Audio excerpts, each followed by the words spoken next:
Dear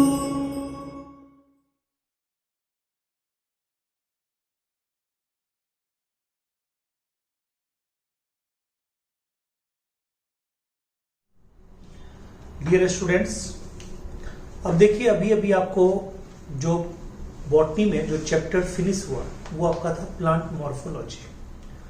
plant morphology के बाद ऐसे भी सीक्वेंस में प्लांट एनाटॉमी ही आता है।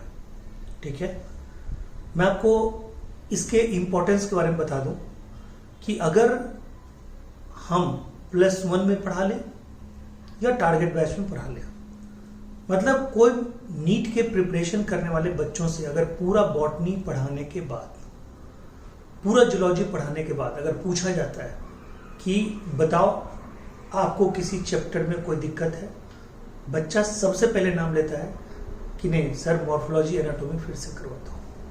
तो मॉर्फोलॉजी को आपको इतना बढ़िया से करवा चुके हैं, ठीक है, उसमें आपने देखा होगा लास्ट तक आपको सब कुछ रटवा दिया गया है समझा के, ये भी नहीं कि बिल्कुल बिना समझाए हुए।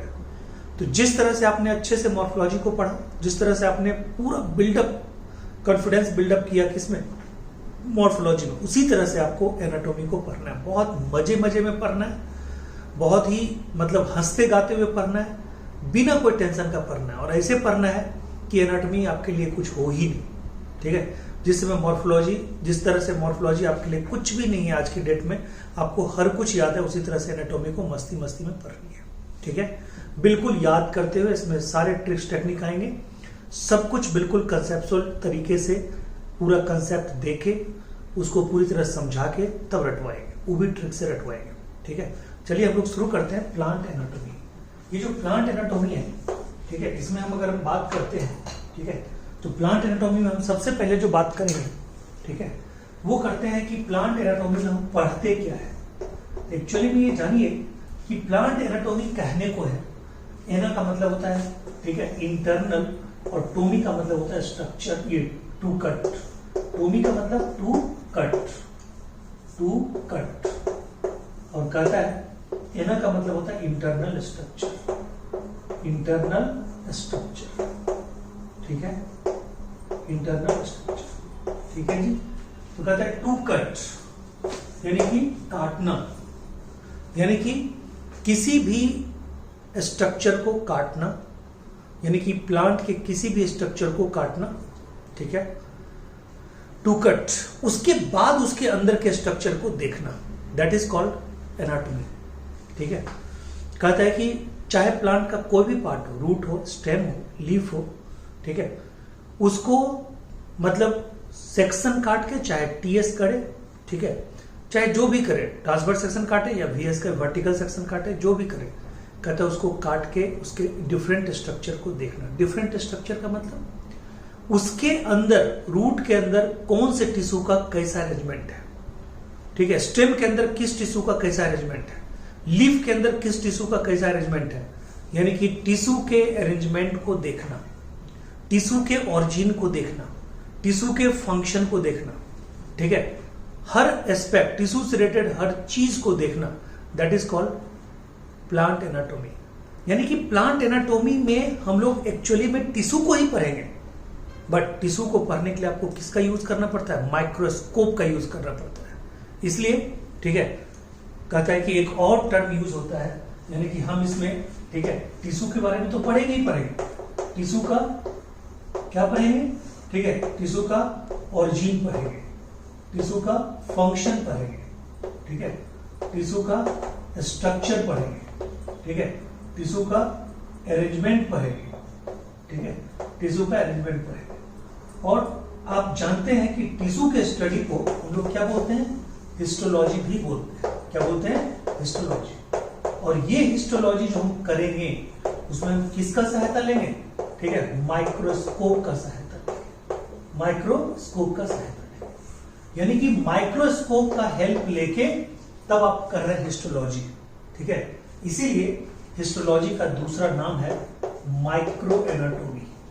क्या नाम है जी, माइक्रो एनाटॉमी। कोई आपको पूछे, ठीक है, why histology is also called micro anatomy, तो आप बोलिएगा हिस्टोलॉजी, किसी भी प्लांट का हिस्टोलॉजी करने के लिए, किसी भी प्लांट का हिस्टोलॉजी स्टडी करने के लिए, यानी कि टिश्यू का स्टडी पढ़ने के लिए हमें क्या करना पड़ेगा, सेक्शन काटना पड़ेगा। सेक्शन काट के तब उसके इंटरनल स्ट्रक्चर के अंदर हम टिश्यू देखेंगे, ये तो एनाटॉमी हुआ। और माइक्रोस्कोप लगा के देखेंगे कि किस टिश्यू का क्या अरेंजमेंट है, किस टिश्यू के अंदर कौन सा सेल है, मेरिस्टेमेटिक सेल है या परमानेंट सेल है, कौन सा टिश्यू है, तो उसको देखने के लिए हमें माइक्रोस्कोप का यूज करना पड़ेगा। Hence histology is also called micro anatomy. Clear है पॉइंट। और आप जानते हैं कि फादर ऑफ प्लांट एनाटॉमी यानी कि father of plant histology Grew है, GREW ग्रीव। ठीक है, ठीक है, ये सब तो आप जानते ही हैं। और ये हिस्टोलॉजी जो है, हिस्टोलॉजी टर्म किसने दिया है, मेयर ने। किसने दिया है, मेयर ने। ठीक है, और ये जो टिश्यू टर्म है प्लांट में, ठीक है, प्लांट में किसने दिया है, प्लांट में दिया है नेगेली ने। ठीक है, और एनिमल में टिश्यू टर्म किसने दिया है, बीकेट। एनिमल में किसने दिया है, बीकेट। ठीक है, यानी कि एनिमल के अंदर tissue term was given by Bichat. ठीक है, और प्लांट में किसने दिया है, नेगेली। ठीक है, क्लियर है। हिस्टोलॉजी टर्म किसने दिया है, ये मेयर ने। ठीक है, और प्लांट हिस्टोलॉजी का फादर कौन है, ग्रीव। एनिमल हिस्टोलॉजी का फादर हमने आपको बता रखा है मार्सेलो मालपीजी। किसने दिया, ये कौन है फादर, मार्सेलो मालपीजी। तो ये जो है यानी कि प्लांट एनाटॉमी के बारे में कुछ, ठीक है, मतलब बैकग्राउंड है, कुछ उसका मतलब इनिशियल यानी कि जो ग्राउंड मतलब इंफॉर्मेशन होता है वो आपको मैंने दिया। क्लियर है पॉइंट। यानी प्लांट एनाटॉमी में कुल मिला के हम किसका स्टडी करने जा रहे हैं, टिश्यू का स्टडी करने जा रहे हैं। कोई पूछेगा व्हाट इज टिश्यू, तो वही एनिमल वाला डिफिनेशन देना है। Tissue is the group of cell having same in origin, same in function, same in structure. ठीक है, और प्लांट एनाटॉमी में हम लोग टिश्यू का स्टडी करते हैं, यानी कि प्लांट के किसी भी पार्ट का, वेजिटेटिव पार्ट हो, सेक्सुअल पार्ट हो, उसको काटते हैं, देखते हैं सारा स्ट्रक्चर। ओके, तो हम लोग क्या पढ़ने जा रहे हैं इसी के थ्रू, यानी कि हम लोग पढ़ने जा रहे हैं, ठीक है, प्लांट एनाटॉमी के अंदर प्लांट टिश्यू, यानी कि हम लोग हेडिंग अब क्या देंगे, प्लांट टिश्यू हेडिंग देंगे।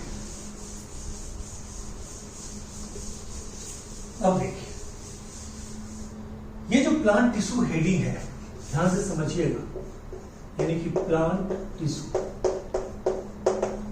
ठीक है, ये जो हेडिंग है इसमें दो पार्ट है।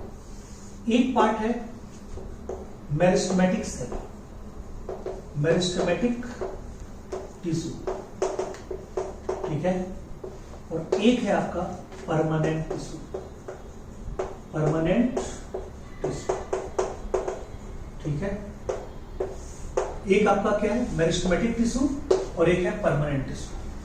अगर कोई पूछेगा एनिमल में सेल कितने तरह के होते हैं, आपको बोलना है 4 तरह के। एनिमल में सेल कितने तरह के, 4 तरह के। कौन कौन, तो कहता है एनिमल में सेल नहीं, एनिमल में टिश्यू, यानी कि एनिमल में टिश्यू कितने तरह के होते हैं, 4 तरह के। कौन कौन, epithelial tissue, connective tissue, muscular tissue, nervous tissue. But अगर कोई पूछेगा प्लांट में टिश्यू कितने तरह के होते हैं, तो आपको बोलना है सिर्फ 2 तरह के। मेन टिश्यू सिर्फ 2 तरह के होते हैं। एक क्या बोलेंगे हम लोग, एक बोलेंगे मेरिस्टेमेटिक टिश्यू, दूसरा क्या बोलेंगे, परमानेंट टिश्यू। एक मेरिस्टेमेटिक टिश्यू, दूसरा परमानेंट टिश्यू। मेरिस्टेमेटिक टिश्यू का मतलब retain the capacity of cell division.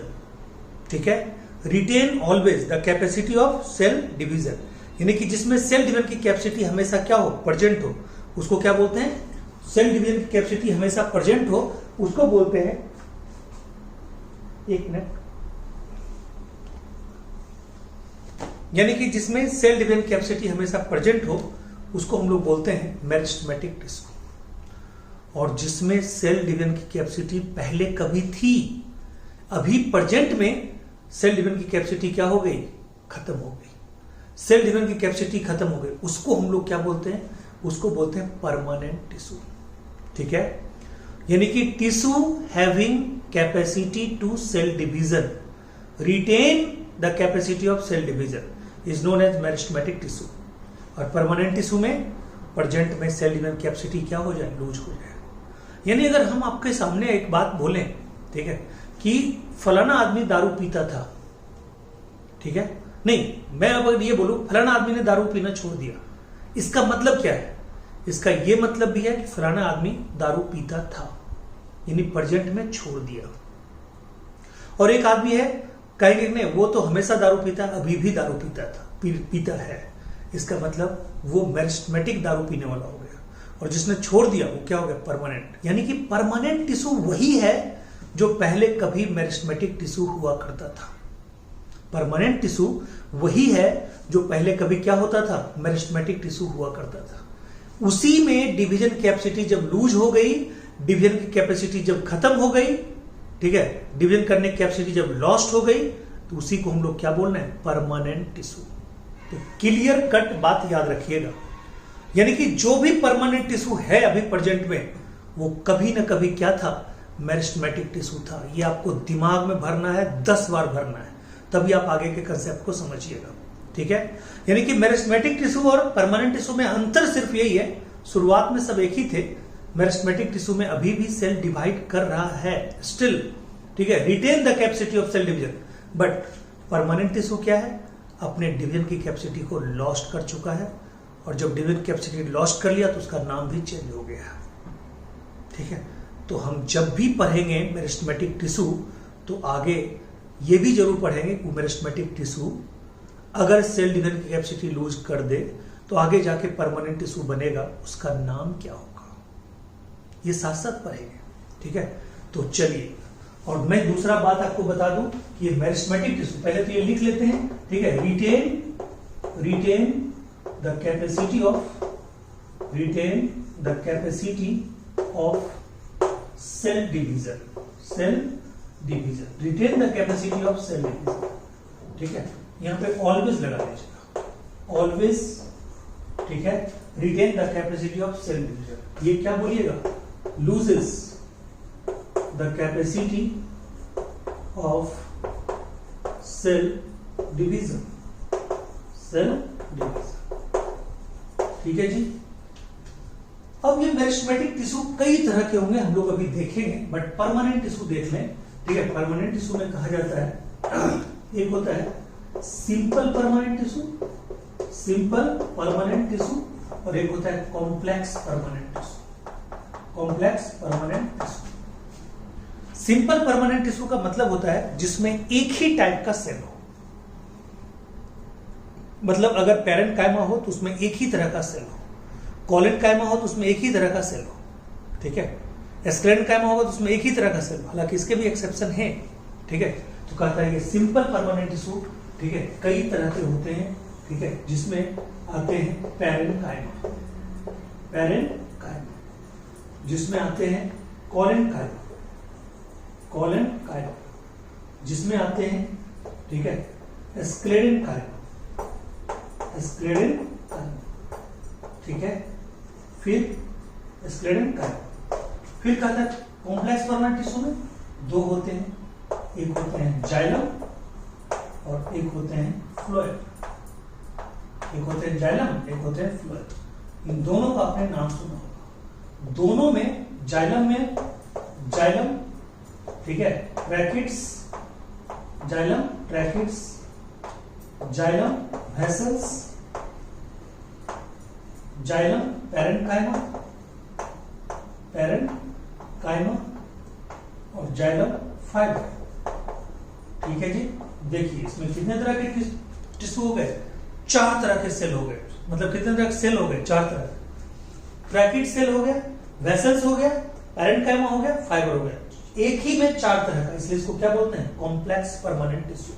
ठीक है, कॉम्प्लेक्स परमानेंट टिश्यू। और फ्लोएम में, ठीक है, फ्लोएम का हम इधर नीचे लिख देता हूं। ठीक है, फ्लोएम का क्या बोलेंगे, ठीक है, फ्लोएम बोलेंगे उसी तरह से फ्लोएम, ठीक है, सीव ट्यूब, ठीक है, फ्लोएम सीव ट्यूब, ठीक है, phloem sieve tube members, sieve tube cell, sieve tube member, companion cell, phloem fibre, और इधर लिख देता हूं फ्लोएम पेरेंट कायमा। यानी आप देखिए, 2 चीज गौर कीजिए, जाइलम में भी है जाइलम फाइबर, फ्लोएम में भी है फ्लोएम फाइबर, जाइलम में भी है जाइलम पेरेंट कायमा, फ्लोएम में भी है फ्लोएम पेरेंट कायमा। क्लियर है? ठीक है, अब देखिए ये पेरेंट कायमा में भी कई तरह होते हैं, मतलब ये टाइप के सेल नहीं होते, पेरेंट कायमा का कई टाइप होता है। तो हम लोग पढ़ेंगे, ठीक है, हम लोग पढ़ेंगे एरेन कायमा, हम लोग पढ़ेंगे क्लोरेन कायमा, हम लोग क्या पढ़ेंगे, क्लोरेन कायमा, ठीक है, हम लोग पढ़ेंगे प्रोजन कायमा, ठीक है। फिर इसमें भी हम लोग पढ़ेंगे इसमें, ठीक है, कहता है, ठीक है, लैकुनर, ठीक है, कॉलन कायमा, ठीक है। हम लोग पढ़ेंगे लेमिलर कॉलन कायमा, ठीक है। और हम लोग पढ़ेंगे एंगुलर कॉलन कायमा, एंगुलर कॉलन कायमा, ठीक है। कॉलन कायमा पूरा लिख लीजिएगा। और स्क्लेरल कायमा में दो ही होता है, एक होता है स्क्लेराइड्स और एक होता है फाइबर। क्या होता है, फाइबर। क्लियर है? तो इन दोनों के साथ एक एक फाइबर वाला टाइप होगा और एक एक पेरेंट कायमा वाला टाइप, वो आप देखेंगे आप आगे। तो ये हमारा क्या है, परमानेंट टिश्यू का क्लासिफिकेशन है। ये हम लोग पढ़ेंगे आगे, ये नहीं है कि बस इतना ही पढ़ के छोड़ दिया, हम लोग देखेंगे पेरेंट कायमा, कॉलन कायमा, स्क्लेरल कायमा में क्या डिफरेंस है, ये हम लोग अच्छे से देखेंगे। और अगर बात करें, ठीक है, कहते हैं मेरिस्टेमेटिक टिश्यू की अगर बात करें तो ध्यान दीजिएगा, मेरिस्टेमेटिक टिश्यू में ध्यान दीजिएगा कि हम क्या करने जा रहे हैं। कहते हैं मेरिस्टेमेटिक टिश्यू का भी डिवीजन का मोड होता है, तरीका होता है। मेरिस्टेमेटिक टिश्यू को सबसे पहले हम, ठीक है, पोजीशन के आधार पे बांटेंगे, यानी मेरिस्टेमेटिक टिश्यू को हम सबसे पहले किसके आधार पे बांटेंगे, पोजीशन। और मैं बता दूं, मेरिस्टेमेटिक टिश्यू टोटिपोटेंट टिश्यू भी होता है, टोटिपोटेंट सेल होता है। इसके जो सेल होते हैं वो टोटिपोटेंट सेल, यानी कि मेरिस्टेमेटिक टिश्यू के जो सेल होते हैं वो टोटिपोटेंट सेल होते हैं, यानी उसमें किसी भी तरह के सेल को जन्म देने की कैपेसिटी होती है। This special property of any tissue या any cell due to which it can differentiate into any type of cell, it can produce any type of cell, is known as totipotency. The term was given by Stewart. मैंने आपको पहले ही रटा चुके हैं, बहुत ही मतलब early introduction type में ही, मतलब आपको रटा चुके हैं, इंट्रोडक्शन क्लास में ही रटा चुके हैं, इसलिए आपको कोई दिक्कत नहीं होनी चाहिए। अब देखिए क्या है, कहता है पोजीशन के आधार पे, ठीक है, मेरिस्टेमेटिक टिश्यू, ये मेरिस्टेमेटिक टिश्यू का डिवीजन है।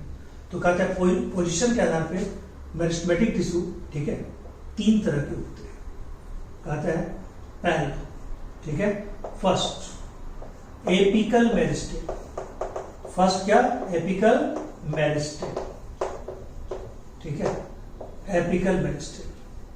दूसरा आप क्या बोलिएगा, कहता है इंटरकैलरी मेरिस्टेम, इंटरकैलरी मेरिस्टेम। और तीसरा जो है, ठीक है, तीसरा है आपका, ठीक है, लेटरल मेरिस्टेम, ठीक है जी, लेटरल मेरिस्टेम। क्लियर? अब आइए, अगर हम बात करते हैं, ये पहला था पहला बेसिस था, यानी कि इसको ए कर दीजिए, और ये 1 2 3 हो गया। फिर इसको बी के आधार पे देखिए, कहता है बी के आधार पे क्या है, on the basis of time period, यानी कि टाइम पीरियड के आधार पे क्या है जी, तो कहता है टाइम पीरियड के आधार पे ये है, ठीक है, टाइम पीरियड के आधार पे ये है कि जो सबसे पहले, यानी कि जब कोई सीड जर्मिनेट करता है, मैंने आपको क्या सिखाया मॉर्फोलॉजी में, अगर कोई सीड जर्मिनेट करता है तो उसका जो इम्ब्रियो है वो ग्रोथ करता है। न्यूट्रिशन किससे लेता है, इंडोस्पर्म से। और इम्ब्रियो ग्रोथ करके क्या बनाता है, तो कहता है इम्ब्रियो ग्रोथ करके जर्मिनेट करता है और इम्ब्रियोनल एक्सिस बनाता है। इम्ब्रियोनल एक्सिस में कोटाइलेडन के नीचे वाले पॉइंट को क्या बोलते थे, हाइपोकोटाइल, उसके ऊपर वाले पॉइंट को क्या बोलते थे, इपिकोटाइल। हाइपोकोटाइल का लोअर मोस्ट पार्ट क्या था, एपेक्स क्या था, रेडिकल। इपिकोटाइल का एपेक्स क्या था, ऊपर वाला एपेक्स, प्लूमूल। फिर अगर मोनोकॉट था तो मोनोकॉट में किसमें डिफरेंशिएटेड, ये कवर था, रेडिकल कवर था कोलियोरिजा से, और पुलमूल कवर था कोलियोप्टाइल से। तो कहता है epicotyl, hypocotyl, radicle, plumule, coleorhiza, ठीक है, coleoptile, these all are made up of a special type of meristem known as apical, ये known as promeristem, known as promeristem. तो टाइम पीरियड के आधार पे, यानी कि पहला क्या होगा, प्रोमेरिस्टेम, प्रोमेरिस्टेम, हमारे सब के बारे में बात भी करेंगे, प्रोमेरिस्टेम। दूसरा, ठीक है, दूसरा क्या बोलेंगे, प्रोमेरिस्टेम का कहता है जो प्रोमेरिस्टेम से डेवलप हो उसको बोलते हैं प्राइमरी मेरिस्टेम। क्या बोलेंगे जी, प्राइमरी मेरिस्टेम, ठीक है। और जो, ठीक है, प्राइमरी मेरिस्टेम के बाद जो डेवलप हो उसको बोलते हैं सेकेंडरी मेरिस्टेम। क्या बोलते हैं, सेकेंडरी मेरिस्टेम। आ रहे हैं, इस पे कुछ और फोकस करेंगे, ठीक है। और कहता है तीसरा, ठीक है, तीसरा और लास्ट बेसिस कहता है मोड ऑफ डिवीजन के आधार पर, ठीक है, मोड ऑफ डिवीजन के आधार पर, मोड ऑफ डिवीजन के आधार पर, ठीक है। कहता है मोड ऑफ डिवीजन के आधार पे, अगर ध्यान से सुनिएगा, अगर कहता है कि एक ही प्लेन में डिवाइड करे, यानी कि इससे मेरिस्टेमेटिक टिश्यू डिवाइड करे और उसके अंदर सिर्फ लेंथ बढ़े, ठीक है, तो उसको बोलते हैं लॉन्गिट्यूडनल मेरिस्टेम और फाइन मेरिस्टेम और रिब मेरिस्टेम, ठीक है, तो उसको बोलते हैं rib meristem, rib meristem, rib meristem, ठीक है जी। उसको क्या बोलेंगे, रिब मेरिस्टेम, ठीक है, क्लियर। और अगर 2 डायमेंशनल हो, ठीक है, कहते हैं ये रिब मेरिस्टेम और फाइन मेरिस्टेम, फाइन मेरिस्टेम और लॉन्गिट्यूडनल मेरिस्टेम, ट्यूडनल मेरिस्टेम, ठीक है। कहता है अगर 2 डायमेंशनल हो, यानी कि एल स्क्वायर में ग्रोथ हो, ठीक है, एल स्क्वायर में, तब उसको हम लोग कहते हैं मास मेरिस्टेम। क्या बोलते हैं, मास मेरिस्टेम, ठीक है, मास मेरिस्टेम। और कहता है अगर 3 डायमेंशन हो उसको बोलते हैं प्लेट मेरिस्टेम, प्लेट मेरिस्टेम। कोई दिक्कत है नहीं ना।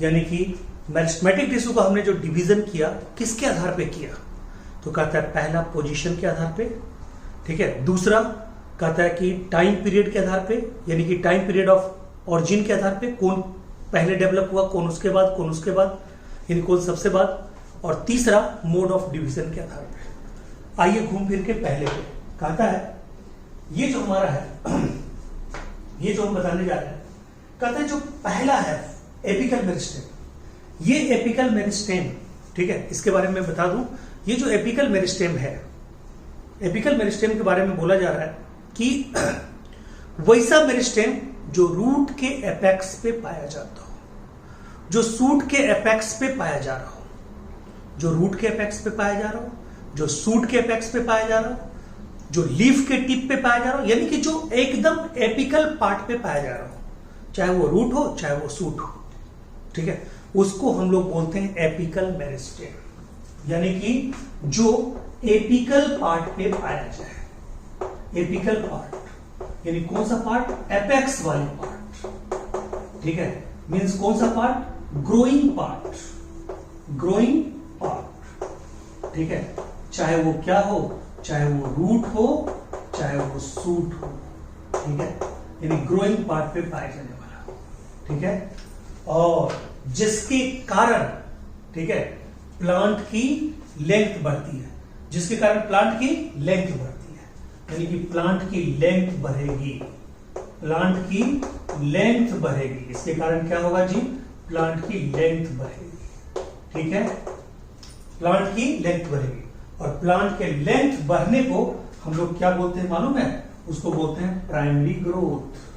क्या बोलते हैं, प्राइमरी ग्रोथ। क्लियर है प्लांट, ठीक है, क्या बोलते हैं, प्राइमरी ग्रोथ। और यहां पे एक बात बता दूं, ये ए से एपिकल मेरिस्टेम याद रखिएगा, ये ए से एपिकल ग्रोथ याद रखिएगा, और यहां पे रखिएगा कि इसको कंट्रोल करता है ऑक्सीन।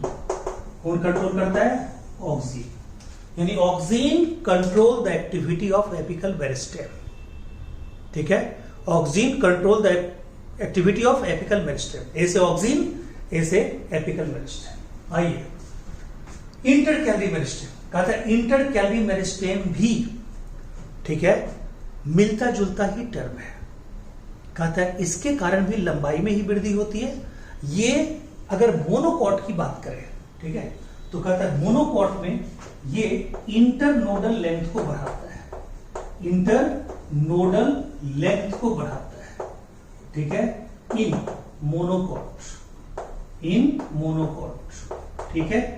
और डाइकॉट में ये एक्सिल के ग्रोथ को करता है, एक्सिलरी ग्रोथ करता है, एक्सिलरी ग्रोथ, ठीक है, यानी कि जहां से ब्रांचेस वगैरह निकलता है। एक्सिलरी जो जैसे एक मेन को एक्सिस है, उससे कोई ब्रांच निकला हुआ है, तो कॉर्नर पे जो एक्सिल होता है, जो एंगल होता है, वहां से निकलता है जो बर्ड, उसको क्या बोलते हैं, एक्सिलरी बर्ड, ठीक है। तो एक्सिलरी बर्ड आपने सुना ही होगा, स्टेम आपको पढ़ा चुके हैं। तो एक्सिलरी बर्ड ही देखते थे स्टेम में, कभी थॉर्न में बदलता था, कभी क्लाइंबर में, ये टीम इसमें टेंडिल में बदलता था, ठीक है। तो एक्सिलरी बर्ड यानी एक्सिल को बनाता है, डाइकॉट में एक्सिल को बनाता है और मोनोकॉट में इंटरनोडल लेंथ को बनाता है। दो नोड के बीच का जगह क्या कहलाता है, इंटरनोड। क्लियर है पॉइंट, ठीक है। तो उसको ये डेवलप करता है, क्लियर है पॉइंट। और लेटरल मेरिस्टेम ये क्या करता है जी, ये गर्थ को, ठीक है, गर्थ या डायमीटर को बढ़ाता है, डायमीटर को बढ़ाता है। और इसको हम लोग क्या बोलते हैं, गर्थ या डायमीटर को, यानी कि ये थिकनेस को बढ़ाता है, इसको बोलते हैं secondary growth, secondary growth. Clear है पॉइंट। ये किसके लिए रिस्पॉन्सिबल है, सेकेंडरी ग्रोथ के लिए। यानी कि बताइए पोजीशन के आधार पर जो 3 टिश्यू है, ये आपको समझना बहुत जरूरी था। यानी कि पोजीशन के आधार पर पहला कौन है, एपिकल मेरिस्टेम। एपिकल मेरिस्टेम की एक्टिविटी के कारण किसी प्लांट की लंबाई बढ़ेगी, क्योंकि एपिकल मेरिस्टेम कहां पे पाया जा रहा है, रूट के एपेक्स पे, शूट के एपेक्स पे, लीफ के एपेक्स पे। तो रूट की भी लंबाई बढ़ेगी, शूट की भी लंबाई बढ़ेगी, लीफ की लंबाई बढ़ेगी, कुल मिला के प्लांट की लंबाई बढ़ेगी। यानी कि सिर्फ प्लांट की लंबाई को बढ़ाने वाला जो टिश्यू होगा उसको बोलेंगे एपिकल मेरिस्टेम। और इसकी एक्टिविटी को कंट्रोल करेगा कौन, ऑक्सिन हार्मोन। कहता है इंटरकैलरी मेरिस्टेम, ठीक है, मोनोकॉट में क्या करेगा, कहता है मोनोकॉट में यानी कि इंटरनोडल लेंथ को बढ़ाता है, इंटरनोडल लेंथ को बढ़ाता है, स्टेम के, ठीक है, लेंथ को बढ़ाता है। और कहता है डाइकॉट में ये एक्सिलरी ग्रोथ को कंट्रोल करता है, ठीक है। इसको भी कंट्रोल करने वाला एक हार्मोन है जो हमने बोर्ड पे नहीं लिखा है, उसका नाम है, मैं अलग से लिख देता हूं, उसका नाम है जिब्रेलिन। क्या नाम है, जिब्रेलिन, ठीक है जी, नोट कर लीजिएगा। और लेटरल मेरिस्टेम के कंट्रोल को भी करने वाला है, इसको भी साइटोकाइन। और इसका तो हमने पहले ही बता दिया, इसका क्या बताए थे, ऑक्सीन, ठीक है जी। यानी auxin control the activity of apical meristem, gibberellin control the activity of intercalary meristem, और cytokine control the activity of, ठीक है, क्या बोलेंगे, लेटरल मेरिस्टेम। क्लियर है पॉइंट, ठीक है। तो ये करता है कंट्रोल, क्लियर है। यानी कि लेटरल मेरिस्टेम का मतलब वैसा मेरिस्टेम जो प्लांट के सूट के लेटरल साइड में पाया जाता हो। सूट के किस में पाया जाता हो, लेटरल साइड में, ठीक है। यानी कि लेटरल साइड में पाया जाता है, उसको क्या बोलेंगे, लेटरल मेरिस्टेम, ठीक है। क्या बोलेंगे उसको, लेटरल मेरिस्टेम, ठीक है। क्लियर पॉइंट, ठीक है। यानी कि कोई प्लांट है, उसके चारों तरफ, अगर मान लें कि ये प्लांट है, ठीक है, ये प्लांट है हमारे पास, तो यही एक प्लांट है, क्या बताऊं, इसके साइड में जो पाया जा रहा है उसको हम लोग क्या बोलेंगे, उसको बोलेंगे लेटरल मेरिस्टेम। और उसके कारण इसकी क्या होगी, चौड़ाई बढ़ेगी। तो लंबाई बढ़ना प्राइमरी मेरिस्टेम, चौड़ाई बढ़ना, ठीक है, क्या बोलेंगे, लेटरल मेरिस्टेम। क्लियर हो गया पॉइंट। अब आइए, अब देखिए प्रो मेरिस्टेम। प्रो मेरिस्टेम के कारण क्या हो रहा था, एम्ब्रियोनिक पीरियड में ग्रोथ हो रहा था, यानी कि जब रूट निकल रहा था, स्टेम निकल रहा था, यानी कि रेडिकिल, प्लूमूल, इपिकोटाइल, हाइपोकोटाइल, तो वो एक तरह से क्या है, वो है एक तरह से एम्ब्रियोनिक ग्रोथ, ठीक है। तो हम बोलेंगे प्रो मेरिस्टेम के कारण क्या होगा, एम्ब्रियोनिक ग्रोथ होगा, एम्ब्रियोनिक ग्रोथ होगा। और अब देखिए, अब यहां पे एक कंसेप्चुअल बात है, ध्यान में रखिएगा। अच्छा, ऊपर से आपको ये क्लियर हो गया कि प्लांट की लंबाई जब बढ़ रही है तो प्राइमरी ग्रोथ बोलते हैं, और प्लांट की चौड़ाई जब गर्थ या डायमीटर बढ़ रही है तो उसको क्या बोलते हैं, सेकेंडरी ग्रोथ। ये दिमाग में रखना है, ठीक है। यानी आप ऐसे समझिए ना कि हमारा अभी हो रहा है सेकेंडरी ग्रोथ, चौड़ाई बढ़ रही है, और हमारा लंबाई क्या है, बंद है। ठीक है, तो आप लोग भी अपने अपने घर में ये नहीं कि एक्सपेरिमेंट, मैं तो अपनी मजाक खुद उड़ा लेता हूँ, आप ये नहीं कीजिएगा अपने घर में पापा जाके लटक जाए, पापा आप में सेकेंडरी ग्रोथ हो रहा है, मम्मी तेरे में सेकेंडरी ग्रोथ हो रहा है, प्राइमरी ग्रोथ बंद है, और मम्मी देखो मेरे में प्राइमरी ग्रोथ हो रहा है। तो ये सब मत कीजिएगा एक्सपेरिमेंट में, ठीक है, समझ गए। तो देखिए यहाँ पे यानी कि टाइम पीरियड के आधार पे pro meristem, primary meristem, secondary meristem. ये जो प्रो मेरिस्टेम है तो कहता है प्रो मेरिस्टेम इम्ब्रियोनिक स्ट्रक्चर को जन्म देता है, तो उसको बोलते हैं इम्ब्रियोनिक ग्रोथ यानी कि इम्ब्रियोनिक टिश्यू, इसको इम्ब्रियोनिक टिश्यू भी बोलते हैं। ठीक है, और इसके कारण होता है, ठीक है, सीड जर्मिनेशन, ठीक है जी। और कहता है प्रो मेरिस्टेम, इसके कारण बस promeristem is equivalent to apical meristem यानी कि इंक्रीजेस, ठीक है, increases the length of plant, तो बताइए एक तरह से क्या हो गया, आपका प्राइमरी ग्रोथ ही हुआ, यानी ये भी क्या करता है जी, प्राइमरी ग्रोथ को ही बढ़ाता है। और सेकेंडरी मेरिस्टेम, ठीक है, कहता है ये इसकी तरह लेटरल मेरिस्टेम की तरह क्या करता है, ठीक है, इंक्रीजेस, ठीक है, क्या बोलिएगा, increases diameter of plant, diameter और गर्थ ऑफ प्लांट। तो बताइए ये क्या हो गया, गर्थ ऑफ प्लांट। तो ये क्या हो गया जी, सेकेंडरी ग्रोथ, ठीक है, सेकेंडरी ग्रोथ। यानी कि यहां कंक्लूजन अगर लिखेंगे तो बताइए, कंक्लूजन लिखेंगे तो क्या हो गया जी, ठीक है, प्राइमरी मेरिस्टेम ठीक is equal to apical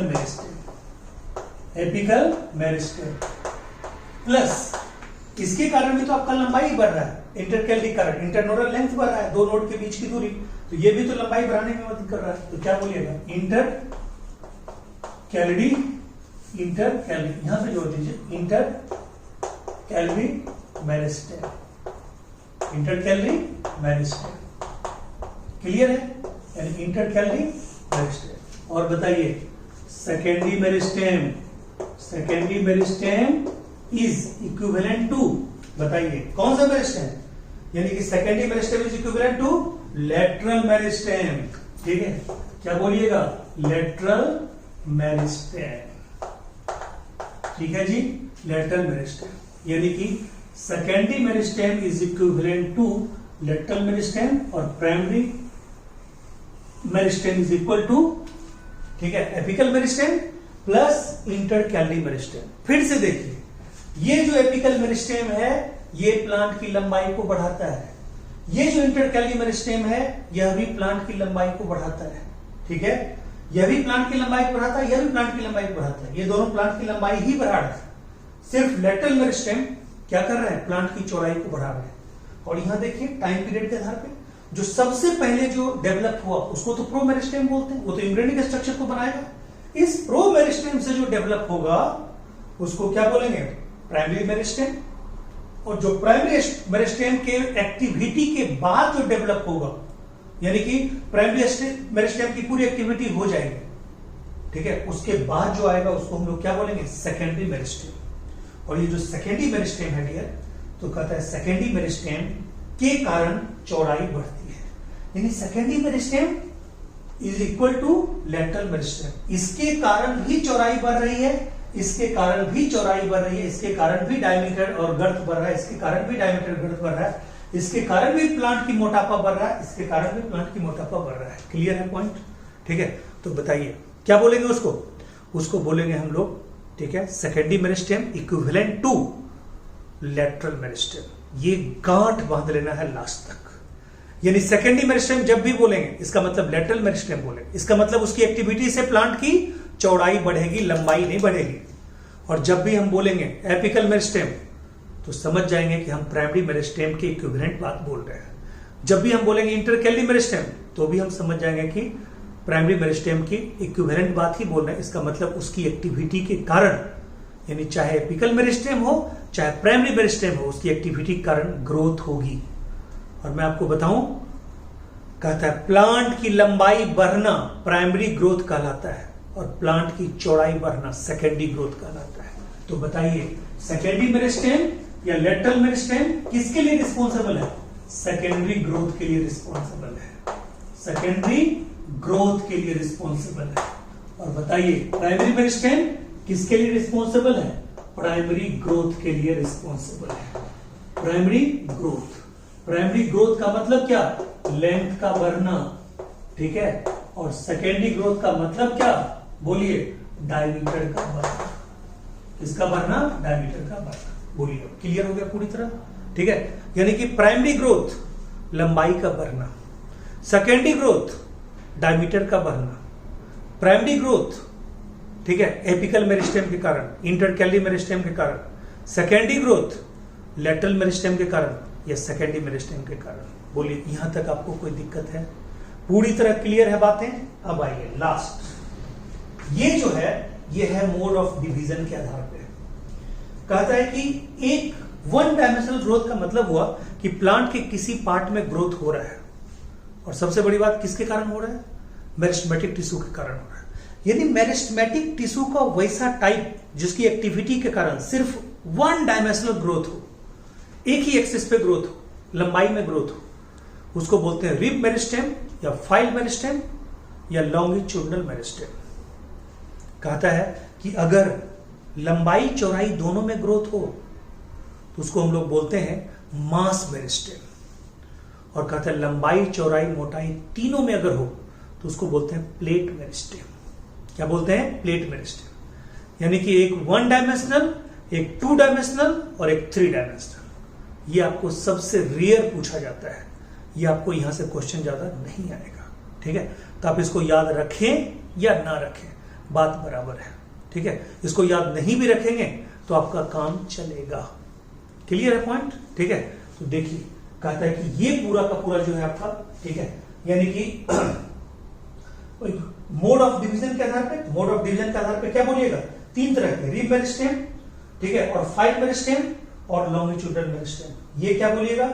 mass meristem. ये क्या बोलिएगा? Plate meristem. ठीक है जी। ये क्या? ये वन डायमेंशनल यानी कि एल, ये क्या? टू डायमेंशनल यानी कि एल स्क्वायर, और ये क्या? थ्री डायमेंशनल यानी कि एल क्यूब। क्लियर है पॉइंट?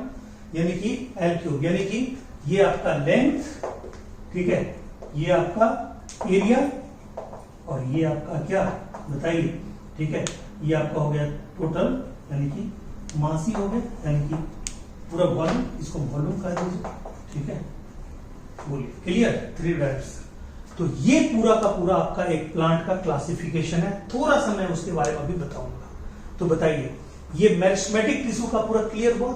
यानी मेरिस्टेमेटिक टिश्यू में क्या है? फिर से, यानी meristematic tissue having capacity of cell division always retain, ठीक है, यानी सारे के सारे मेरिस्टेमेटिक टिश्यू हैं, और यही आगे जाके क्या बनाएंगे?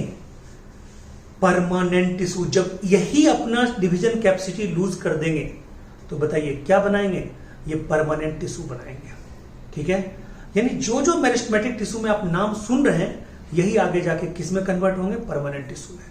लेकिन इसको समझने के लिए, ठीक है, अभी आपको थोड़ा सा इसमें और बताएंगे, लेकिन मेरिस्टेमेटिक टिश्यू के फ्यूचर को समझने के लिए, कि मेरिस्टेमेटिक टिश्यू के प्रेजेंट और फ्यूचर दोनों को समझने के लिए अलग अलग साइंटिस्टों ने अलग अलग थ्योरीज दिए हैं, जो हम आपको अगली वीडियो में बताएंगे। इस वीडियो में नहीं बताएंगे, ठीक है, अगली वीडियो में बताएंगे। यानी कि कहता है वहां पे आप पढ़ेंगे कि डिफरेंट साइंटिस्ट ने मेरिस्टेमेटिक टिश्यू के बारे में क्या क्या बोला, ठीक है। कोई साइंटिस्ट आए, ठीक है, जैसे एक साइंटिस्ट आए हेस्टिन, उन्होंने दिया हेस्टोजन थ्योरी। उन्होंने हिस्टोजन थ्योरी के अनुसार बोला कि ये मेरिस्टेम होगा, ये मेरिस्टेम होगा, ये मेरिस्टेम होगा, ठीक है। फिर आए ट्यूनिका कॉर्पस को थ्योरी को लेके एस्केमिड ने बोला कि नहीं, हमारे अकॉर्डिंग तो दो ही होगा मेरिस्टेमेटिक इनिशियल, एक ट्यूनिका होगा, एक कॉर्पस होगा। फिर आए कौन? हैबरलैंड साहब आए, उन्होंने बोला। तो ये सब इस वीडियो में नहीं पढ़ेंगे, ये पढ़ेंगे एकदम साफ सुथरा अगले वीडियो में, ठीक है। वो नेक्स्ट वीडियो में पढ़ेंगे, अगले वीडियो में पढ़ेंगे कि हाँ भाई कौन सा साइंटिस्ट किस थ्योरी को लेके आया और उसके अकॉर्डिंग क्या क्या मेरिस्टेमेटिक टिश्यू था, ठीक है, मतलब क्या क्या मेरिस्टेमेटिक टिश्यू आया। तो हम लोग 3-4 थ्योरी को पढ़ेंगे, उसमें मोस्ट एक्सेप्टेड थ्योरी जो होगा उसको डबल दोबारा पढ़ेंगे। और वो एक अलग वीडियो होगा, बहुत अच्छा वीडियो होगा, उसमें भी याद होगा, सब कुछ याद होगा। तो बताइए हम मेरिस्टेमेटिक टिश्यू का डिवीजन फिनिश करें, यानी मेरिस्टेमेटिक टिश्यू का हमने डिवीजन किया किसके किसके आधार पे? पहला पोजीशन के आधार पे, क्या क्या? एपिकल मेरिस्टेम, दूसरा ठीक है इंटरकैली मेरिस्टेम, तीसरा लेटरल मेरिस्टेम। फिर हमने किया टाइम पीरियड के आधार पे, यानी कि कौन पहले बना, कौन उसके बाद बना, कौन उसके बाद बना। जो सबसे पहले बना अर्लीस्ट फॉर्म वो हमारा क्या था? वो हमारा था प्रोमेरिस्टेम। जो अर्लियर फॉर्म था वो हमारा क्या था? ठीक है, जो अर्लियर फॉर्म था वो हमारा क्या था? ठीक है, वो था प्राइमरी मेरिस्टेम। और जो लेटेस्ट था, जो लेटर फॉर्म था वो हमारा क्या था? जो बाद में बना वो हमारा था सेकेंडरी मेरिस्टेम। क्लियर है? फिर था मोड ऑफ डिवीजन के आधार पे, और यहां पे 3 चीज आपको याद हमेशा रखना है, ये ऑक्सिन के अंदर कंट्रोल, ये जिबरेलिक के अंदर कंट्रोल, ये साइटोकाइन के अंदर कंट्रोल। इसलिए साइटोकाइन का एक फंक्शन पहले से आपको क्लियर हो गया। साइटोकाइन क्या करवाएगा? सेकेंडरी मेरिस्टेम की एक्टिविटी करवाएगा। साइटोकाइन क्या करवाएगा? ठीक है, सेकेंडरी ग्रोथ करवाएगा। ये आपको पहले से क्लियर हो गया, जब पढ़ेंगे तो देखेंगे। ऑक्सिन में भी एक पहले से आपको क्लियर हो गया। ऑक्सिन क्या करवाएगा? एपिकल मेरिस्टेम की एक्टिविटी करवाएगा, यानी ऑक्सिन प्लांट की क्या करेगा? लंबाई बढ़ाएगा। और जिब्रेलिन के बारे में भी आपको पता हो गया कि जिब्रेलिन क्या करेगा जी? इंटरनोडल लेंथ को बढ़ाएगा। ठीक है, क्लियर है? क्या करेगा? इंटरनोडल लेंथ को बढ़ाएगा। ठीक है, तो बताए यहां तक में आपको कोई दिक्कत नहीं है। थोड़ा सा परमानेंट टिश्यू का भी ओवरव्यू ले लें, हालांकि उसको पढ़ेंगे सबसे लास्ट में। ये चैप्टर का सबसे लास्ट वीडियो जो होगा वो होगा परमानेंट टिश्यू के बारे में, वो होगा जाइलम और फ्लोएम के बारे में। उसके पहले हम लोग सारे मेरिस्टेमेटिक टिश्यू पे ही घूमते रहेंगे। ठीक है, तो कहता है यानी कि इसमें हम क्या पढ़ेंगे परमानेंट टिश्यू में? कहता है परमानेंट टिश्यू कहते किसको है? हमने क्या आपको समझाया है? ठीक है, loses the capacity of cell division, which loses the capacity of cell division, जो सेल डिवीजन की कैपेसिटी को क्या कर दे? लूज कर दे। उसको हम लोग क्या बोलते हैं? उसको बोलते हैं परमानेंट टिश्यू। ये हमने क्या बोला? एक आपका है सिंपल परमानेंट टिश्यू और एक है आपका कॉम्प्लेक्स परमानेंट टिश्यू। ये सिंपल परमानेंट टिश्यू में हमने क्या बोला? एक ही टाइप का सेल होगा, यानी पैरेन्काइमा अगर बना हुआ है ना, चाहे पैरेन्काइमा का टाइप है एरेन्काइमा, क्लोडेन्काइमा, ठीक है, प्रोजेन्काइमा, ये सब एक ही तरह के सेल का बना हुआ है। उसका बेसिक स्ट्रक्चर सेम है। ये लिविंग होता है, ये डेड नहीं होता। ठीक है, कहता है कि ये मैकेनिकल सपोर्ट देने का काम करता है। ये मैकेनिकल सपोर्ट कहता है, ये फूड को स्टोर करने का काम करता है, ये शॉर्ट टर्म ट्रांसलोकेशन करता है। ठीक है, तो अभी तो हल्का फुल्का बता रहे हैं, इसको आगे बताएंगे। फिर कहता है ये कॉलिंग, अच्छा इसमें भी देखिए पैरेन्काइमा, ऐसा पैरेन्काइमा जिसमें एयर चैम्बर बढ़ जाए एरेन्काइमा, जिसके साइटोप्लाज्म में क्लोरोप्लास्ट आ जाए क्लोरेन्काइमा, ठीक है, जो मच मोर इलोंगेटेड हो जाए प्रोजेन्काइमा। सब का एग्जांपल वगैरह पढ़ेंगे, लास्ट वीडियो में पढ़ेंगे। अभी तो सिर्फ झलक देख रहे हैं।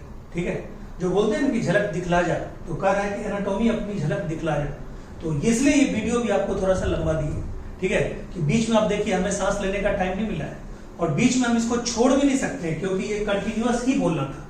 ठीक है, इसलिए आपको ये वीडियो थोड़ा लंबा है, तो इंटरेस्टिंग है, आप पढ़ लेंगे। इंट्रोडक्टरी वीडियो ऐसे भी 50 मिनट का ही होता है हमारा।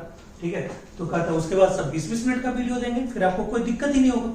सब वीडियो 20-20 मिनट का, 30-30 मिनट का, 20 मिनट 30 मिनट 20 मिनट 30 मिनट का सब वीडियो रहेगा। कोई टेंशन लेने की बात नहीं है, बट ये पूरा एक कंसेप्ट तो आ गया, पूरा एक बेस बिल्डिंग तो हो गई हमारी।